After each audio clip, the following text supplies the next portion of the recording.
Welcome to the Deep Dive. We're your go-to for really breaking down these earnings calls into insights you can actually use. And today we're tackling ChargePoint Holdings, Inc. That's ticker CHPT. Right. We're looking at their Q2 FY26 earnings. And what's really standing out here is this, tension, isn't it? Totally. You've got the company showing some serious operational muscle internally. Yeah, making progress. But the market, looking cautious. Yeah. Very cautious. Exactly. So we're going to unpack the latest financials, their big strategic moves, and, what it all means for this whole EV charging space, which is changing so fast. It's a fascinating situation. Management's playing the long game. You can see the investments, the efficiency gains. But Wall Street often gets fixated on the here and now. Understanding that gap is really key here. Couldn't agree more. So let's start with the headlines, the quick snapshot. Okay. ChargePoint reported Q2 revenue of $98.6 million. Now, that actually hit the very top of their own guidance range. And it slightly beat the analyst consensus, too. So a solid top-line number, actually. It is. But, and this is, a pretty significant but, they reported a non-GAAP adjusted EPS of negative $1.42. Oof. Yeah, that missed expectations. For listeners, EPS is earnings per share, and that non-GAAP adjusted bit means they pulled out some items to show the core operational result. Right, trying to get a cleaner picture. And that cleaner picture showed a bigger loss per share than the street was looking for. But on the flip side, and this is where that internal execution really shines, look at the gross margin. Yeah, tell us about that. Non-GAAP gross margin hit 33%. That's huge for them. It's the highest it's been since they went public. Wow, highest ever. Yep. And it's the 7th straight quarter they've improved it sequentially. That tells you they're getting much better, much more efficient at the actual business of selling and supporting chargers. That's a massive operational win. You can't ignore that. And speaking of wins, their cash situation. Exceptional, really. They ended Q2 with $194 million in cash and equivalents. Which is a good cushion. A very good cushion. And even better, look at the cash burn. How much cash they actually used.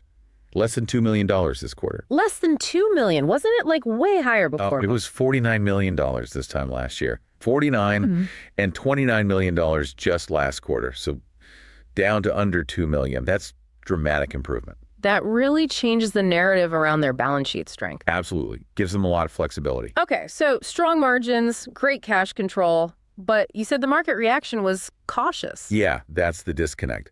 Despite those internal strengths, the shares took an immediate hit right after the call. Why? What spooked them? Two main things, it seems. First, the revenue guidance for Q3 came in a bit light, below what analysts were modeling. Okay, near-term outlook soft. Exactly. And second, they made the call to push out their timeline for hitting break-even on non-GAAP adjusted EBITDA. Ah, so profitability gets pushed further out. Right. And in this market environment, investors are really focused on near-term revenue growth and seeing a clear path to profitability. So even with ChargePoint showing progress and setting up for the future. The market heard lower revenue next quarter and profits later than expected. And reacted accordingly. It's that classic tension.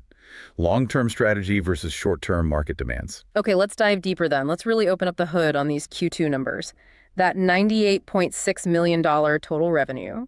It beat, yes, but it was actually down 9% compared to last year. Correct. And if you break down the mix, their network charging systems, it's mostly the hardware. The actual chargers made up 51% of revenue, about $50 million. Okay, half the business. But that segment, the hardware piece, was down 21% year over year. Pretty significant drop. 21%.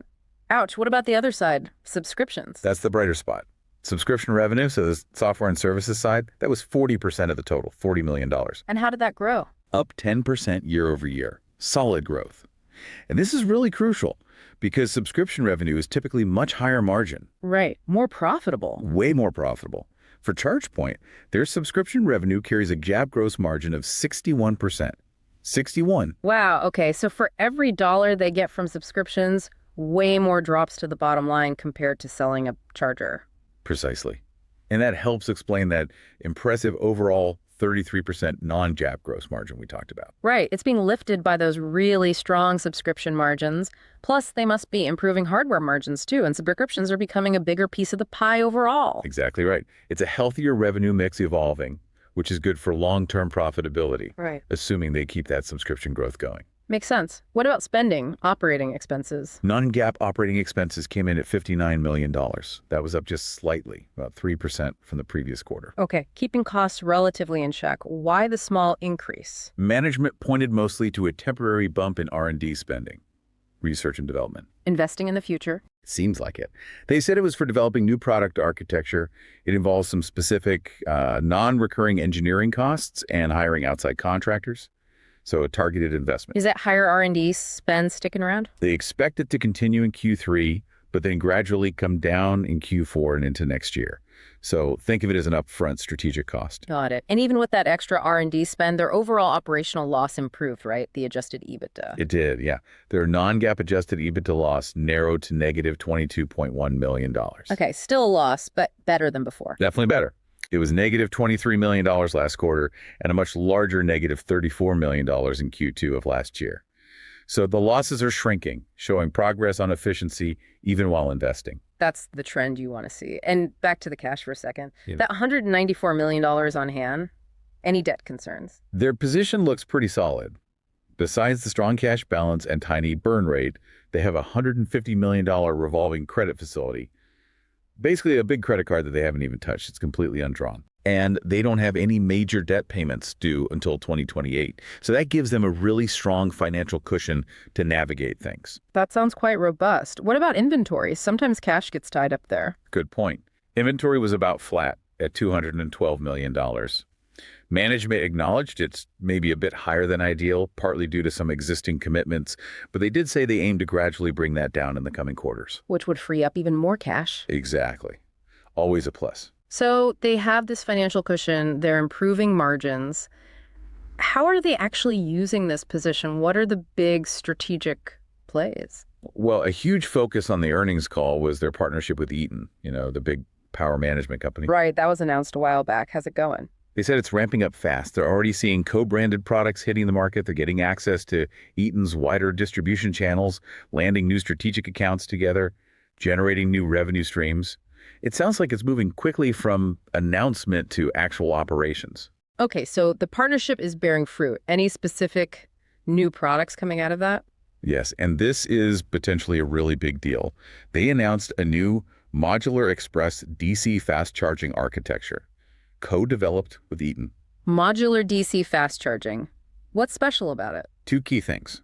First, it features vehicle-to-grid capability, V2G. So the car can send power back to the grid or a building? Exactly. But here's the kicker, the part that really caught my ear.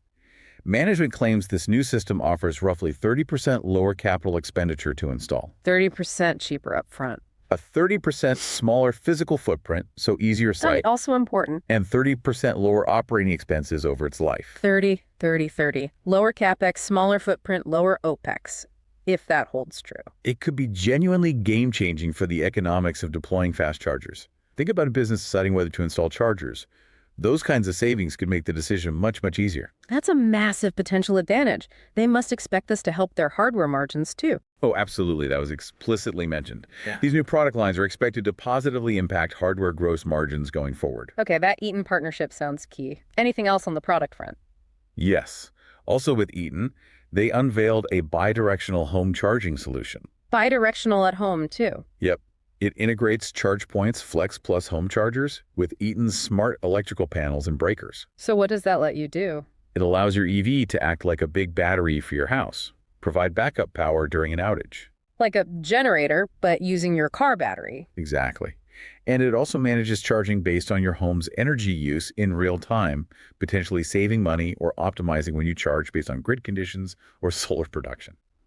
Pretty smart stuff. Very interesting. Beyond the Eaton stuff. They also highlighted expanding services like an on-site service program called Safeguard Care and things like OmniPort conversion kits. What are those? They basically make chargers more flexible, supporting different connector types, moving towards that connector agnostic future everyone's talking about with NACS. Right, so it doesn't matter as much what plug your car has. Precisely. And they kept emphasizing their software platform, calling it state-of-the-art, integrating more AI. Designed not just to work best with their hardware, but also capable of managing chargers made by other companies too. So building out a whole ecosystem, hardware, software, services, partnerships. It looks like a very comprehensive strategy, trying to differentiate through technology and alliances in what's becoming a very crowded market. Okay, let's talk about that market. What are the conditions they're facing, and what's their outlook? How's North America looking? A bit sluggish, frankly. U.S. EV sales growth slowed down to just 3% year over year recently. Only 3%. That's quite a slowdown. It is. And there's ongoing worry about key government incentives expiring. You've got the 30D tax credit for consumers buying EVs and the 30C credit for businesses installing chargers. Are those set to expire soon? The uncertainty around their future is definitely causing some projects to pause or get delayed. Management was clear no cancellations reported yet, but it's a definite headwind causing hesitation. And what about that big federal program, NEV, the one meant to build out the national charging network? That's also been slower to roll out than many expected. So funding is allocated, but getting shovels in the ground is taking time. Adds to the near-term drag in North America. Okay, so North America, slow growth, policy uncertainty, slower program rollout. What about Europe? A much brighter picture over there, actually. European EV sales jumped 26% year over year in the first half. Much stronger growth. 26%, that's a big difference. Huge. And ChargePoint is specifically targeting that growth. They mentioned new products like their Flex line and that new DC Express architecture we just talked about are well suited for Europe, filling gaps they had in their portfolio there. So a big push into a faster growing market. Makes sense to focus resources there. What about overall industry trends? Competition? Management talked about feeling like the industry is heading towards consolidation. They mentioned a prior hype cycle. Yeah, lots of companies jumping in. That's exactly. Led to overcrowding, intense price competition. ChargePoint believes their scale, their established network, and their stronger balance sheet put them in a good position to benefit as the market shakes out, and maybe some weaker players exit. Survival of the fittest, essentially. Kind of. And they also see the big shift towards the NACS standard, the Tesla plug becoming dominant as an opportunity. How so? Doesn't that help Tesla? It opens up Tesla's supercharger network, yes. But ChargePoint believes that as more non-Tesla cars use those chargers, the overall experience and reliability becomes paramount. And they think operators like them, with strong software and service capabilities, can win by providing a better, more seamless network experience, regardless of whose plug is on the charger. Interesting take. It's not just about the plug, it's about the whole charging session reliability and ease of use. That seems to be their angle. Okay, so that brings us back to the guidance, which caused the market jitters, Q3 revenue. Projected between $90 million and $100 million. And yes, that was below what the street was expecting. And the break-even timeline. Pushed out beyond this fiscal year. They won't hit non-GAAP adjusted EBITDA break-even within FY26. And that was a strategic choice. That's how management framed it. They basically said, look, we could cut deeper now to try and hit break-even sooner, but we believe it's more important to fund the innovation, especially these new Eaton partnership products and the commercialization efforts. So invest now for stronger, more durable growth later, even if it means near-term profitability takes a hit. Exactly. They're prioritizing long-term market position and revenue growth driven by these new products over hitting that short-term break-even target, especially given the tricky macroeconomic backdrop. Right. So putting it all together for you, the listener, maybe you're an investor or just tracking the space, it's a really nuanced story, isn't it? It really is. You've got a company that seems to be executing quite well internally on things they can control: efficiency, margins, product development, partnerships. Really impressive on that front. But they're facing these external headwinds. Slower market growth in the U.S., policy uncertainty, a cautious economy that are hitting their near-term revenue and pushing out those profitability goals. The earnings call really threw that split into sharp relief. Management kept hammering the structural margin improvements, the product momentum, the Eaton wins. While the market Q&A and the immediate reaction focused almost entirely on the Q3 revenue guide and that delayed break-even, two different narratives almost. And it shows in the stock price, right? Even with some recent green days, ChargePoint stock has lagged. Significantly. It's underperformed not just the broad market, but also the wider green energy and EV sector over the last few months in the past year. That tells you there are company-specific concerns here, beyond just general sector trends. So if you're watching ChargePoint, what are the key things to keep an eye on? What are the potential catalysts? I'd be watching for a few things. First, concrete news on commercial wins coming from that Eaton partnership. actual deals, deployments. Show me the money, basically. Pretty much. Second, watch the Q3 margins very closely. Can they maintain or even improve that 33% level despite lower revenue? That would be a strong signal. Okay. Third, any signs of acceleration in those NEVI-funded projects actually getting awarded and starting construction. That could boost the U.S. outlook. Right. Unlock that federal funding impact. And finally, keep tracking updates on their European expansion. Are they gaining traction in that faster-growing market? Those are some key signposts to watch. Okay, that's helpful context. Now let's shift gears to our "this is not financial advice" segment, purely a thought experiment here. Always important to stress that, not advice. Definitely not. But given this mix, the Q2 results, the outlook, the strong internal ops versus the external headwinds, it does paint an interesting picture for maybe, a creative strategy. What about something like a barbell options play? Explain that. What's a barbell strategy in this context? Well, it's like betting on both extremes because the middle ground seems uncertain. You balance a conservative or bearish bet with an aggressive or bullish one. Okay, so how would that apply to ChargePoint right now? On one hand, you've got that Q3 guidance miss, the pushed out break-in. That could definitely suggest more short-term pain for the stock, right? Market might stay cautious, especially with tax credit stuff unresolved. Makes sense. So the bearish side of the barbell.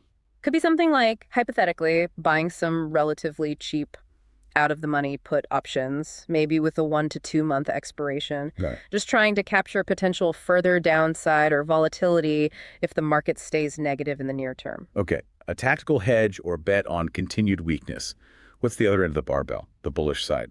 Well, that's where you look at the longer game. That huge cash position, the tiny cash burn now, those potentially transformative Eaton products, especially that express DC charger with the 30% lower cost claims in V2G. Those could be massive drivers if they deliver. Exactly. Plus, their focus on Europe, the potential for industry consolidation where they could be a winner. There's a strong case for significant long-term upside if they execute and market conditions improve. So the bullish play counters the short-term bearish one. Right. So you could layer in a long-term bullish position, maybe something like buying deep in the money call options with a much longer time frame, say 1 or 2 years out, or even just buying the stock directly if you have that long-term conviction. So the barbell tries to navigate the immediate uncertainty while still positioning for that potential long-term re-rating if the strategy pays off. Precisely. You're trying to capture potential short-term volatility while keeping exposure to the big picture upside. Again, total thought experiment, not advice. But it highlights the conflicting signals coming from this report. It really does capture that duality perfectly. The short-term hurdles are real, you can't ignore them. But the long-term strategic moves in the product pipeline, they look genuinely significant. It's a real test of investor patience and belief in the strategy. Well said. And that wraps up our detailed look into ChargePoint's Q2 FY26 earnings. It's quite the story, a company showing real strength internally, innovating, managing costs. But definitely navigating a tricky market right now. They're building for the future, no doubt, but the present is causing some headwinds for investors. Absolutely. And just to reiterate one last time, this discussion was purely for informational purposes. It should absolutely not be taken as financial advice. Please, always do your own thorough research before making any investment decisions. Dig into the filings, listen to the call yourself. We really encourage you to think about the nuances here that balanced ChargePoint is trying to strike between navigating today's tough market while making these big bets on future technology and partnerships. What part of this whole picture stands out most to you?